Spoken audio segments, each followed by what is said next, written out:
quickly tell us about the whole B complex. So B complex per se is a whole load of Bs. Is a whole load of Bs. They're like from B1 to B12, and there's just like each one produces its own deficit. Like symptoms produced by each one is very different, and like one can write like books and books and Okay. books on it. But for our hormonal health, for us, Yeah. then what do you say? A complex or a B12 only, or a I feel like, in fact, there's data supporting the fact that someone on multivitamins tends to have lower, I forget what it was, but basically it was either chronic illness or it was better health in some way. I can't remember the exact parameter, but just taking one multivitamin which has everything in it is a good thing. okay. Because then it's got a little bit of everything. Then you plug in the holes. So like if I was to then, of course, eat good food, that's important.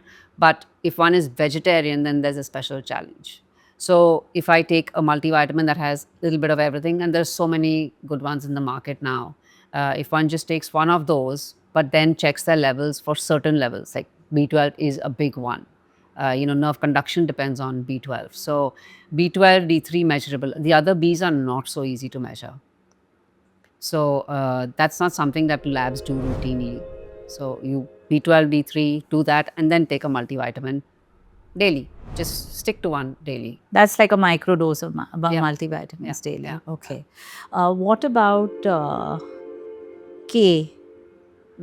Is there a strain of D called D2? So it's actually called K2, and K2 is involved. Vitamin K is involved in blood, in clotting our blood. It's a cofactor for many processes, and it has there is some evidence to show that taken along with D3 and calcium, it helps targeting calcium more towards the bone than towards the arterial vessels. Yeah. So K2 is a good add-on with D3. K2 D3, that's K2 the D3. bottle. I'm Yeah, talking yeah, about. yeah. So I take it at night. yeah. So K2 D3 is a good combination to take along with your calcium. The other thing is also overdosing, because sometimes when we take a calcium tablet, we don't realize it's already got K2 in it. We don't need excess, because K is again a fat soluble vitamin. We don't need it in excess. It's going to be, stored. So read your labels well, because you sometimes by having too many supplements, we're creating an overlap without realizing that. I had someone who was taking small amounts of B12 in 5 different supplements, and the B12 was crazy high. And it was just literally sitting with all her bottles, and I'm like, look at the amount of B12 we're taking. She said, but I'm not taking any B12 supplements. But look at every little bottle of yours has little B12. My goodness. So I think that reading our labels, there's no escape.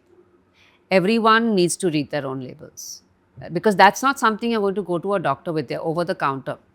And even if you go to a doctor, the doctor doesn't know that you're taking these other 5 things at home. In this country, our chemists are prescribing left and right. Well, they are, but now it's, the good thing is that we are seeing pharmacists now in chemist shops, which wasn't like when I was growing up, that was not the case. I've never seen one. Oh, really? But in Ever. In a lot of Maybe it's the a rule now. hospitals have. It's Maybe a- the hospitals have. It's a rule now. You can't have a chemist shop. You can't even have like a pharmacy inside your own clinic if you don't have a registered pharmacy, if you don't have a pharmacist. Oh, I'm thrilled to hear that actually. Yeah. Okay. Didn't know. So, omegas. So Omega-3 is, so I'm focus on Omega-3 because that is the one that we need to focus on. Data. Tell us both as if you're speaking to a vegetarian and as if you're speaking to a flexitarian or an omnivore. Understand. So Omega-3 is available as in many different forms. You get it in mainly in seafood. You also get it in, there's an algae source of Omega-3. You'll see it in walnuts, you'll see sources in flax seeds, many different sources. But Omega-3 is made up of, again, different parts. So there is something called EPA, there's something called DHA. And their ratio varies from one packet to the other. The important thing is like, why are you taking omega-3? Like omega-3 has shown some benefit in muscle recovery. It has shown some benefit in mood. And there is, in fact, there was a study recently that deficiency in omega-3 is causing more damage, is causing damage similar to poor lifestyle habits. And we are not noticing it because that's not a level that we measure. And we are practically, it's becoming the new D3. Omega-3 is becoming the new D3. Like, Wow. am I taking enough omega-3? As children, I remember my mother giving us cod liver oil tablets every night. Yes. And she gave it to us at night because I used to get nauseous with Yeah. the just the smell and all of that. So she ended then changing the timings and giving it to us at night. In India, that's readily available. Any thoughts on it? So the thing is that when we talk about omega-3 or we talk about EPA and DHA, they are a part of that oil. So what happens is, the common confusion is, oh, I'm already taking fish oil, but you may be taking 2 grams of fish oil in that capsule, but it actually has only 200 milligrams of EPA. Now, the recommended dose, or there's no real sort of recommended dose, but research has suggested that taking close to 900 to 1000 milligrams of EPA every day is good. Taking omega-3 doses as high as 2 grams or even more, there's some published data on 4 grams a day, is actually good for you. Now, I'm not saying use such high doses, but at least make sure that if you're taking 2 grams of a fish oil capsule, it doesn't have just like some 50 or 100 milligrams of EPA. So, like, I would say go for something that clearly mentions how much EPA, DHA is there in that capsule. And please tell us again how much EPA, DHA should be there. So ideally what happens is, most capsules are more lean towards DHA. You'll see like, 7, 8, 900 milligram DHA, and then there'll be just like 100 milligrams EPA. We need EPA as well for it's shown some I'm going to benefit start in- using Similac in breast milk powders. Tout EPA, DPA, EPA, DPA. They're full of it. Yes, I'm yes. just kidding, but you know what I mean. Yes. It's so important, so vital. Exactly. And with the care that they make a formula for a newborn Yeah. to emulate breast milk, Yes. I think if No. there was some attention to do that for us. Well, I guess so, but there are more and more products which clearly mention how much EPA, DHA are there. There is a little bit of an omega-3 crisis in India per se. Like, I have not been able to identify any good supplement in India when it comes to omega-3, primarily because of this poor content of EPA, DHA. And the second part is, I haven't found one supplement which has clearly been third-party tested. And third-party testing is really crucial for omega-3 because when we derive it from large fish, then there is a possibility that it's carrying a whole load of mercury. My goodness. Yeah. And I've seen like mercury levels, crazy high mercury levels in someone who's taking omega-3, and it isn't. It creates very subtle symptoms. So the typical mercury poisoning is called Mad Hatter's disease. Chronic mercury poisoning in our medical textbook is called Mad Hatter's disease because it changes behavior, changes a lot of things. So it can be working in the background and you don't even know. So that's so scary. It is. It is. My question to you then is that Indian pharmacies are not selling FDA tested omega-3s. No, because I see so many varieties of omega-3s in the market. And there's things that are without any liquid, without any oil. I have seen powders with powdered tablets, as in they melt into powders. They're pills, which give you 3, 6, and 9. And I'm thinking, what is the bioavailability? I have the same question. I don't know. I'm asking you because, I would like to, and I would I'm sure the audience would like to supplement Yeah. with the right form of omega-3. So our main deficiency lies in with omega-3. And I would say, you'll get your 6 and 9 through other things, but omega-3 is something that consider supplementing. It's not really FDA testing, this is third party testing. So there are certain companies, I think it's called the IFOS, that's in, I think it's in the US, UK, and in Canada, that are independent third parties that test it and they put it up on their website.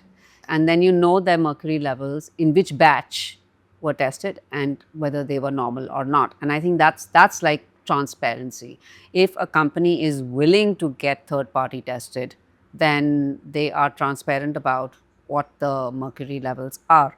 And that is the only one supplement that I tell most women in India to source from abroad, because I feel like that I wouldn't buy from here till they come out with a better omega-3 that is tested. Because you see fish carry, especially large fish carry high mercury levels. So like fish like tuna and large fish, like even if someone wants to eat seafood, I usually tell them, can you just eat small fish? So it's they're just low in mercury. So I think like omega-3 can be wonderful if you get the right source. So like a cod would have a lot of mercury, because a cod is a deep sea fish. Cod has fantastic skin, which is full of omega-3, but it has mercury? Well, it will if it's a large fish. I'm not sure about the size of cod. I just know that tuna is a really large fish, and I have a list of fish that I keep going back and forth with. Like I will have a mackerel. I will have. Okay. Again, point us to a source that we can share with our audience. Sure. Just for knowledge's sake, and so that they can make better choices. Sure. But you're saying omega-3 best sourced abroad. Is there any skewed ratio? Again, I don't want to believe Instagram gurus. Is there any skewed ratio on omega-6 excess and less 3, which is causing a carcinogenic environment? Well, what I feel is data on this is still. There was a time where supplements would have 3, 6, 9, and we thought that okay, we need this, and then now 6 and 9 have gotten dropped out, and we are looking at only 3. And I feel it will keep evolving. I just feel that deal with if you're going to take a supplement, just think of the one that you have rock solid data on. Omega-3, enough data is coming in everywhere, so take it. Should we be taking that 6 and 9? Perhaps not, because we don't have that data to support it. If you are in a position of questioning, and I'm not clear on that answer of whether it is carcinogenic or not, because it's not been labeled as a carcinogen. So we don't know, it's not a carcinogen per se. And then again, this big brouhaha about seed oils having omega-6 and don't take seed oils. And then I read another paper, which from credible sources, an amalgamation of evidence-based papers that said cold pressed seed oil is fine. Absolutely fine. Exactly. And I feel like that is, I am confused about seed oils as well. I read a little bit here, read a little bit there, but I am not someone who consumes a lot of oil, so it doesn't impact me. For me, it is like, okay, I eat seeds and those are great for me to have. So just eat them quietly. Yeah. And oil per se in the day is so we are a tadka heavy country. I mean, I try to stay away from the heavy tadkas, and I love just slow cooking my dals and food. But for most, that's not the case. Yeah. My thing is, with oil, if you look at the past 3 decades, what have we seen? It's just constantly changing. Today they're saying this is good, tomorrow that is good, and then day after something else is good. The main thing about Indian cooking is that it requires very high temperatures, right? Which is why ghee. Yeah, which is why use an oil that has a high smoke point. So basically, again, there are tables of oils with smoke points, and it is the smoke point at which the oil denatures. It becomes something else. And we don't want oil to denature. That's the same reason why we say don't use refried oil, right? Because it's denatured. Now it's become a compound that's harmful for you. So if we look at high smoke points. You have like oils like rice bran oil, avocado oil. These are oils with high smoke points. Avocado too? Avocado too, yeah. But of course, avocado oil is not easily available. It is expensive. Rice I bran know oil that is mustard oil has a high smoke yeah, point and it's exactly. good for Indian cooking. Yeah. So choose oils for that. Occasionally Ghee is saturated, but then I know, and that's what worries me actually about ghee. it's saturated. Because of it being saturated fat, ghee and coconut oil. Both, yes, yeah, yes. yeah. Ghee, of course, a direct form of butyrate, but has to be treated as medicine. I know, and that's why I don't comment on ghee, because I feel like use it sparingly, and let's create a balance where we can enjoy our ghee and in occasional Indian dishes. But do we have to use it every day? That's why the rotation of oils comes in. Like, can I rotate it? Because evidence is only so unclear. But am I eating my fruits, vegetables, dals, etc.? Am I eating all of that? Am I eating enough of that? There is that whole balance. We focus so much on that one thing without realizing everything else is playing a role as well. So, Well, because Indian culture is ghee obsessed, and because of that, there can be an overdose of ghee. yeah, The problem is that, Yeah. In moderation, like you said, if you rotate it as a nutritionist, Yeah. I believe absolutely one has to rotate and use mindfully, Yeah. depending upon the smoking point, what you're cooking. Yeah. Best way to get fat is monosaturated, unsaturated Yeah. fat. Yeah. So, those things I completely believe in as a nutritionist, and I'm so happy that somebody of your level is, and your stature and clinical expertise is sharing this with our audience. Yeah, I think, like, as you mentioned, using ghee.